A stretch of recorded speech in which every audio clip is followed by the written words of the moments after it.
What's up, people? Orseofkorse here, coming at you with another Paragon deck build. This deck build is going to be for my girl Fey, and it's going to be a support build. For this deck build, I'm not going to have any gameplay, simply because support gameplay usually isn't as riveting. So I'm just going to do the deck build and share my logic with you. And if you like it, use it. If not, it's all good. So I'm building Fey growth and order while I'm playing her support. And the reason for that, I always go order with support simply because I want to make sure that I have wards up on the field. And growth, I like growth because he just gave some cards that help with survivability. So that's my logic behind it. Now let's go ahead and jump into the actual cards I'm going to be using. The Lamplighter, always first on the list. That is your ward, basically your shadow ward.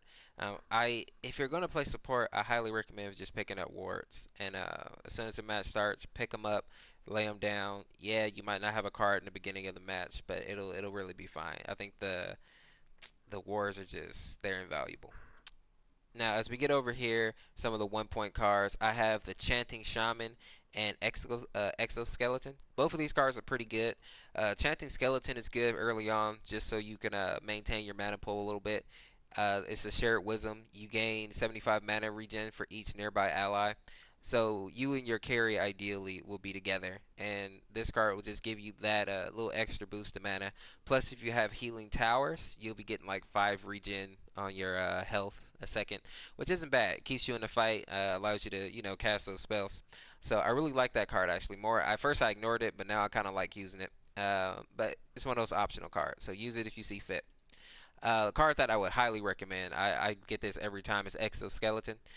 They changed the card around a little bit from what it used to do. Now it regens 30 health over 3 seconds after taking damage from a enemy hero. I say grab this card as early as you can, because the earlier you grab it, the more beneficial it is. As you get later into the game, that little bit of regen doesn't really matter as much. But it's a good card to have, especially early game. And around mid game, I would go ahead and let it go. But yeah, as we get right here, we got the green spring, 20 basic armor, and then regenerative rest. You get 8.4 regen while out of combat. I like this card right here because it helps you against ganks and against the enemy carry. Because you're probably gonna be going against a melee carry, I mean obviously, and then the jungler is most likely going to be using physical attack. So the basic armor helps you with that survivability, and while you're kind of out of combat, maybe hiding under towers, you'll be getting that health regen plus the healing towers.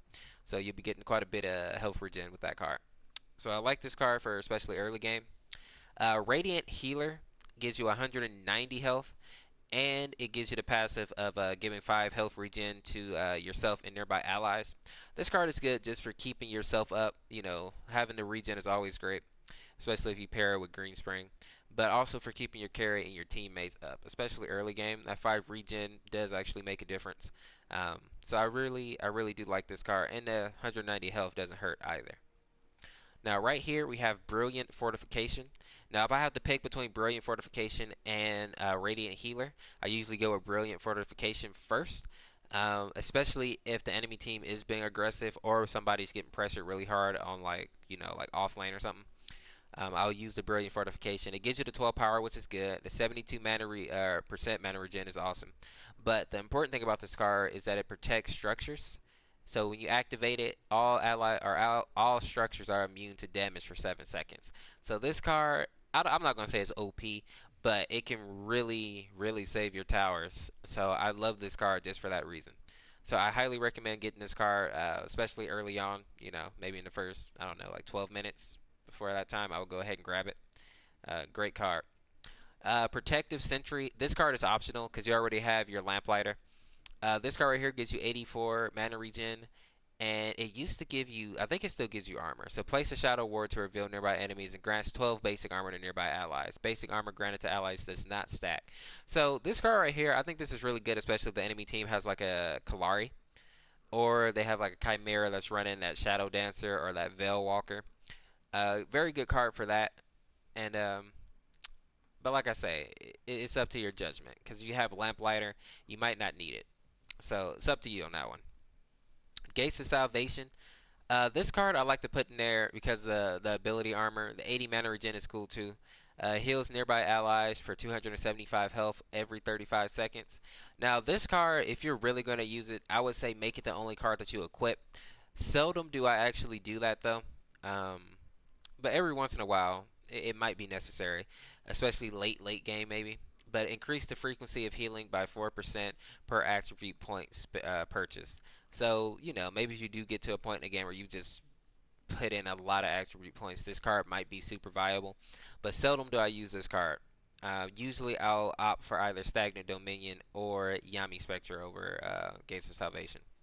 Now, Stagnant Dominion is awesome, and this is a card that I usually pick because it gives you the 16 power, the 40 mana regen, which is great, and ability damage slows enemies' movement speed by 30% for 1.5 seconds. This does not stack. So this right here, this will make your abilities slow the enemy target. So your skill shot, your AoE, they'll go ahead and snow, and then your bamble or your bramble patch, I think is what it's called.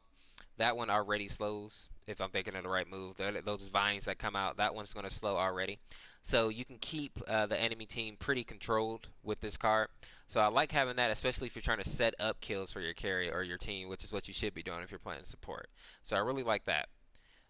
Every once in a while, I'll equip Yami Spectre, especially if I'm running with like a Revenant carry, because dealing damage to the enemy heroes reduces their ability armor by 12, and you gain true vision on the target for 6 seconds. So when I'm running with like a caster or a heavy caster team, or like a Rev support or Rev carry, or when the enemy team has a Kalari, I'll rock this card because that true vision is awesome. It allows you to keep eyes on them, and it peels that ability armor down. So it allows you to do some serious damage to people. So I really love this card. Right here is Form of the Grubbish. This is the new card that they brought out with 44. Gives you 15 power, 180 max health, 210 max mana. Then the active, 100 mana, which is a little steep, but not bad. You morph target enemy into a bug for 3 seconds. Player cannot use abilities or attack while morphed. This is amazing right here. Because like the other card, that sleeper agent, I'm pretty sure you can still attack people like with basics, but this card right here, you can't do anything. You're just a bug and you're just sitting there. This has saved so many of my carries. Like, so I highly recommend this card right here. Great card, great CC. Definitely, I say go with this. Between the slows and them turn into a bug, they'll be toast. This card, seldom do I equip this card, but it is good for Fey. Malik's Nasher. 19 power, 140 max mana, and then 80 mana regen. Ability hits on enemy heroes increase your damage against that hero by 5% for 10 seconds. This effect can stack up to 8 times. So basically, you can be doing 40% more damage. Um, I think this card is awesome. If you're trying to be more aggressive with Fey and you're trying to like really poke out at the enemy team and you can hit those skill shots, this card right here can make you do some nasty damage. So that's what I'm building as far as card wise for Fey. This deck seems to work pretty well with me. I usually win my games when I'm playing with Fey with this build. So try it out. Let me know what you think of it. Now let's take a look at the gems real quick so you know what gems I'm running. So in the growth, I got 2. I'm running Healing Tower, so you gain 2.2 health regen and 25 max mana or mana regen near structures, and then damage reduction, damage reduced by 10% or damage taken. Then we got Auto Shield. Once you try below 25% health, you get that 100 shield. We got Spell Shield, so shields yourself from spells every 45 seconds. Mana Fountain, and this one right here, regain up to 10 max mana per second based on missing mana. I like this card just because it keeps your mana up. And then experience, earn 10% bonus experience. I recommend this one just because as a support, sometimes it's easy to get behind. So since we're not running intellect, so we can get that font of experience, this right here does help a lot. So people, that's what I'm running for my face support right now. I think you might also be able to use this for Muriel, but I have a different support build for Muriel that I want to put up. If you like this deck, please let me know down in the comments. If there's another hero that you would like to see, let me know, and I'll be sure to make a deck build for that. Also, let me know who you are running as support right now. I used to run a lot of Narbaz, but I'm kind of pulling away from them, and I'm going more towards like Richter and Fey. Um, I don't know. Narbaz, especially in this meta, it just feels like his ultimate isn't as useful anymore, which takes away a lot of his power. With the CC meta and all that. But let me know what you think. What are you running right now? As always, people, this is Orseofkorse. If you're not subscribed, make sure to hit that sub button, become a member of the Orseofkorse. Like the video if you liked it, share it out, and we will see you in the next live stream or deck build. Thanks for hanging with me. Peace, peace, peace.